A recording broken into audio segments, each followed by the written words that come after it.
Aku Kartika. Saat ini aku sedang menghadapi sidang perceraian dengan suamiku. Ia terlihat sangat setia dan bisa dipercaya. Namun ternyata diam-diam ia memiliki istri dan anak jauh di seberang pulau saat menjalankan dinas. Saat itu aku mengenalnya dari pesta perkawinan temanku.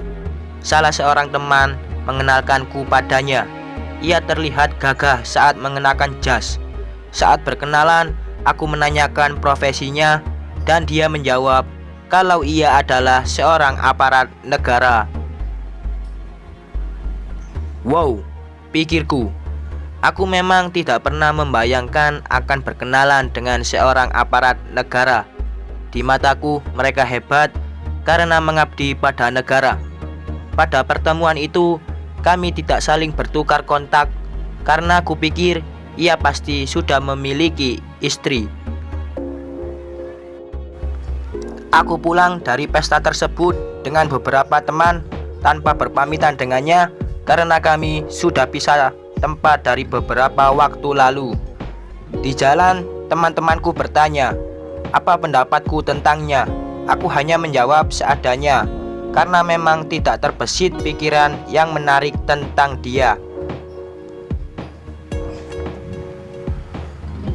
Beberapa bulan berlalu, saat aku berada di salah satu kota dan datang ke restoran untuk makan malam, tiba-tiba ada seorang laki-laki berseragam mendatangiku.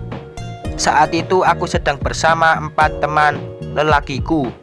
Ya, aku menjadi satu-satunya wanita. Ia menghampiri mejaku dan langsung menyapaku. Selamat malam Kartika, sapanya. Aku terkejut dan memandang pria itu berusaha mengingat namanya. Ya, ada apa ya? Jawabku. Dia mendadak bingung dan balik bertanya, masih ingat dengan aku yang waktu di pesta perkawinan itu? Aku diam sejenak memikirkan dengan siapa aku berkenalan saat di pesta perkawinan. Seperti yang ia katakan, jujur saja, selama beberapa bulan ini aku menghadiri 3 pesta perkawinan. Agak sulit untuk mengingat siapa yang aku temui. Akhirnya aku ingat dengan pria berjas waktu itu. Aku meminta maaf dan menyambutnya dengan ramah. Ia bertanya, mengapa aku ada di kota ini? Dan aku hanya menjawab untuk menghadiri pesta perkawinan teman. Dari sana mungkin dia sadar kalau aku sudah menghadiri banyak pesta, sehingga sulit untuk mengingat namanya. Malam itu kami hanya mengobrol sebentar, dan dia kembali ke meja bersama teman-temannya. Semua teman lelakiku tidak setuju kalau aku dekat dengan dia. Kayaknya dia genit deh kah? Celetuk salah satu teman lelakiku. Mungkin, jawabku. Aku tidak berniat untuk benar-benar mendekatinya. Saat itu aku hanya menghargai temanku. Tidak mungkin aku menolak di depannya, itu sangat tidak sopan. Setelah pesta perkawinan temanku, aku memutuskan untuk pergi ke supermarket seorang diri. Entah dia mengikutiku atau memang alam mempertemukan kami berdua. Kami bertemu lagi di supermarket yang sama saat aku hendak keluar dan dia akan masuk ke dalam. Dari sana ia mencuri waktu untuk mengobrol sebentar di warung tenda dan mengatakan kalau dia tidak berkeluarga. Kemudian ia meminta nomor kontakku. Awalnya aku ragu karena memang tidak berminat untuk dekat dengannya. Namun kupikir pesan dia bisa kuabaikan nanti. Jadi aku memberikan nomor kontakku dan kembali ke hotel. Malam itu ia tidak langsung menghubungiku. Beberapa minggu kemudian baru ada pesan darinya. Aku sengaja tidak membuka dan mendiamkan pesan itu hingga beberapa hari. Tetapi ia terus-menerus menerorku. Aku ingin marah, tapi ia orang baru dan aku takut menyinggung hatinya. Akhirnya aku balas dan mengatakan kalau aku sedang sibuk. Harapannya pesan itu tidak dibalas karena aku sudah mengatakan kata sibuk, yang berarti tidak ingin diganggu. Rupanya pesan itu malah dijadikan sebagai bahan untuk dia mencurahkan perhatian.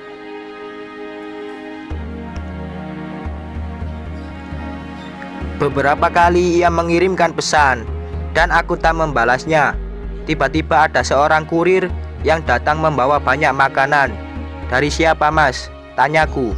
Dan dia menjawab kalau lelaki itu yang mengirimkannya ke rumahku. "Tahu dari mana dia alamat rumahku?" tanyaku dalam hati. Aku segera membalas pesannya dan mengonfirmasi tentang makanan yang datang. Ia mengatakan kalau itu benar darinya dan dia mendapatkan alamatku dari teman yang waktu itu mengenalkanku padanya. "Sialan, awas dia," ancamku dalam hati. Aku tidak suka memberitahu alamat rumah ke sembarang orang. Jaga-jaga akan ada hal buruk yang datang. Aku tinggal bersama ibu dan beberapa saudaraku.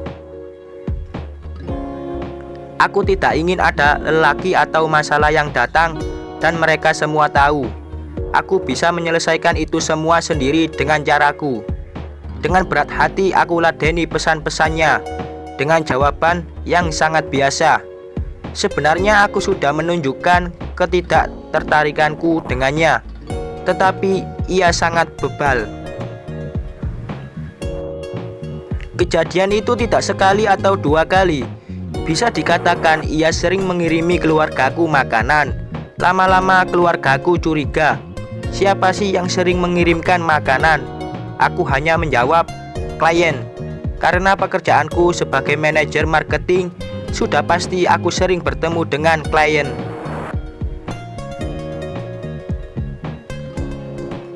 Semudah itu mereka percaya. Tetapi tidak dengan laki-laki yang tiba-tiba ada di depan rumahku. Aku mulai kesal dan jengkel karena sikapnya yang semena-mena. Terpaksa aku mempersilahkannya masuk ke dalam rumah.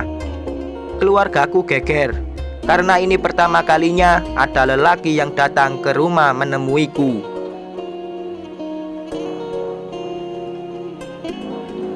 Singkat cerita, ia berhasil membuatku luluh dengan beragam aksi dan kata-kata manisnya. Saat tahu aku sedang jatuh cinta dengan pria itu, ibu berkata kalau ia tidak setuju dengan lelaki itu. Seketika bahagiaku luntur karena tidak tahu bagaimana harus melanjutkan hubungan itu. Aku bilang kepadanya soal restu dari ibu yang tidak aku dapatkan. Tetapi ia malah nekat untuk datang dan memperjuangkanku. Hatiku luluh dan buta. Saat itu aku menganggap semuanya sempurna karena dia berani memperjuangkanku di depan ibuku. Setelah ia datang menemui ibu membicarakan hal ini empat mata denganku. Ibu merasa kalau laki-laki itu tidak cocok denganku dan sedikit genit. Terlebih dia adalah seorang aparat negara. Ibu tidak menyukai aparat negara manapun karena menurutnya mereka akan kasar terhadap istrinya. Aku mencoba meyakinkan ibu, meski dalam hati aku juga mengingat perkataan teman lelakiku. Ibu memintaku untuk memikirkannya kembali. "Kenapa tidak dengan teman yang sering menjemputmu? Ibu lebih senang kalau kamu sama dia," ucapnya. Lelaki itu yang mengatakan kalau pacarku ini genit. Tetapi tidak mungkin aku bersama dia karena aku tahu seleranya jauh lebih tinggi. Aku merasa tidak pantas dengannya dan memang saat itu aku buta. Aku tetap pada pendirianku. Melihat keras kepalanya diriku mempertahankan hubungan itu, akhirnya ibu merestui. Aku bilang kepadanya dan dia segera menyiapkan beberapa hal untuk melangsungkan lamaran. Beberapa bulan setelah lamaran, kami menikah. Pernikahan kami sangat sederhana dan hanya diadakan di aula dekat rumahku. Undangannya pun hanya teman-teman terdekat saja. Setelah menikah, kami tinggal di rumah orang tuaku. Aku memiliki 4 saudara dan salah satunya sudah menikah dan memiliki 1 anak. Pernikahan saudaraku itu gagal dan anaknya berada di rumah bersama kami. Pada awal pernikahan semua manis dan baik-baik saja. Tetapi seiring berjalannya waktu, kegiatanku dibatasi. Aku mulai tidak boleh kerja dan bertemu dengan teman-teman lelakiku. Kemanapun ia pergi, aku harus ikut dengannya. Kupikir itu bentuk cintanya kepadaku. Ia tak mau aku lelah dan menemui semua teman-temannya agar aku percaya kalau ia tidak selingkuh.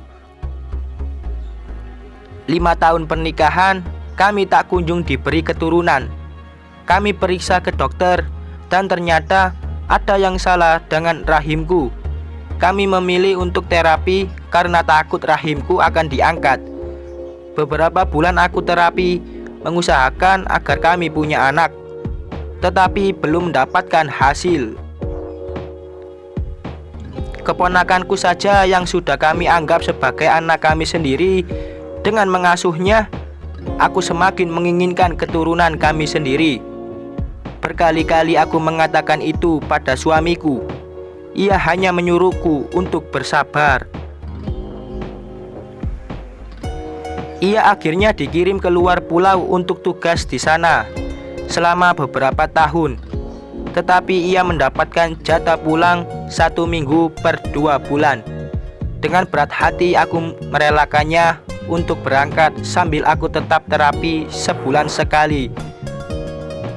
Saat terapi, perutku terasa sakit sekali dan selalu lemas. Sehabis terapi, ia selalu video call dan melihat kondisiku. Ia pun sering pulang dan menetap cukup lama di rumah. Tidak main bersama teman-temannya. Meski terlihat romantis dan peduli, sebenarnya ia juga senang memaki. Kesalahan sedikit yang aku lakukan, ia akan membentakku meski di depan ibuku. Hati ibuku sakit, tapi ia berusaha untuk menjauh karena takut mencampuri urusan rumah tanggaku. Ketika ia sedang membentakku, keluargaku hanya bersembunyi dan memperhatikan kalau ia main tangan kepadaku. Itu sudah cukup sering terjadi. Aku selalu memaafkan dan mencoba untuk tidak mengulanginya lagi. Beberapa bulan belakangan, ia jarang sekali menghubungiku. Bahkan sekedar mengirim pesan, rasanya sulit sekali. Aku sempat merajuk untuk dia sering-sering mengabariku. Namun katanya di sana sedang ada konflik, jadi tidak mungkin ia mengabariku setiap saat.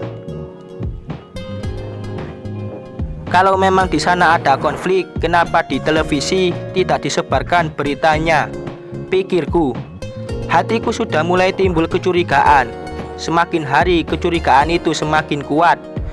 Namun lagi-lagi aku tepis dan berusaha untuk menaruh kepercayaan penuh padanya. Aku menanamkan kalau memang sudah tugasnya mengabdi pada negara. Aku sudah menyetujuinya itu, dan sekarang harus menerima konsekuensinya. Aku mencoba fokus pada terapiku dan mengalihkan pemikiran-pemikiran buruk tentangnya. Aku hanya ingin ketika ia kembali, rahimku sudah normal dan kami bisa memiliki anak. Aku sudah mendambakannya sejak lama. Beberapa bulan kemudian, ia semakin sulit dihubungi dan jarang sekali pulang. Masih dengan alasan yang sama, ia berusaha menenangkanku. Suatu ketika aku bertemu dengan salah satu teman yang dikirim bersamanya ke pulau itu di sebuah toko. Ia mengatakan kalau di sana baik-baik saja dan tidak ada konflik apapun. Kecurigaanku menguat. Temannya itu menambahkan kalau sebenarnya mereka sudah dikirim kembali sejak 2 bulan lalu. Hatiku semakin tidak karuan. Sedang apa dia di sana selama ini? Mungkinkah hanya dia yang ditahan di sana? Pikiranku tetap mencoba positif, namun hatiku tidak lagi bisa dibohongi. Aku ambil ponselku saat berada di rumah dan meminta dia mengatakan yang sebenarnya. Aku tidak mengatakan kalau bertemu dengan temannya tadi, tapi aku bilang kalau aku bertanya langsung pada komandannya. Semua penjelasan temannya tadi aku sampaikan. Di seberang sana ia tidak mengatakan sepatah kata pun. Aku rasa ia sedang berpikir keras bagaimana cara menjelaskan semua ini kepadaku. Aku akan pulang 2 hari lagi, katanya, kemudian memutus telepon. Firasatku mengatakan kalau ini bukanlah hal bagus. Aku menangis diam-diam agar tidak membangunkan keluargaku. Tetapi firasat seorang ibu sepertinya lebih kuat. Tiba-tiba ibuku mengetuk pintu dan membukanya. Karena memang pintu kamarku saat tidak ada suami tidak pernah aku kunci. Ibu menemukan aku sedang menangis. Melihat wajahnya, pecahlah tangisku di pangkuannya. Aku menceritakan semuanya dan ia pun ikut menangis. Semua saudaraku keluar dari kamarnya masing-masing dan mencari tahu apa yang terjadi. Ibu menjelaskan semuanya. Saudara lelakiku sudah geram. Esok hari, tanteku kebetulan datang dan diceritakanlah semua yang aku alami. Ibu menangis sejadi-jadinya. Ia terus mengatakan kalau firasatnya itu sudah benar. Lelaki itu tidak baik untukku. Saat itu aku tetap memaksa dan yang ibu pikirkan hanyalah kebahagiaanku. Ia terpaksa merestui karena sepertinya dia adalah pria idamanku. Aku ikut menangis, menyesal karena tidak menuruti ucapan ibuku.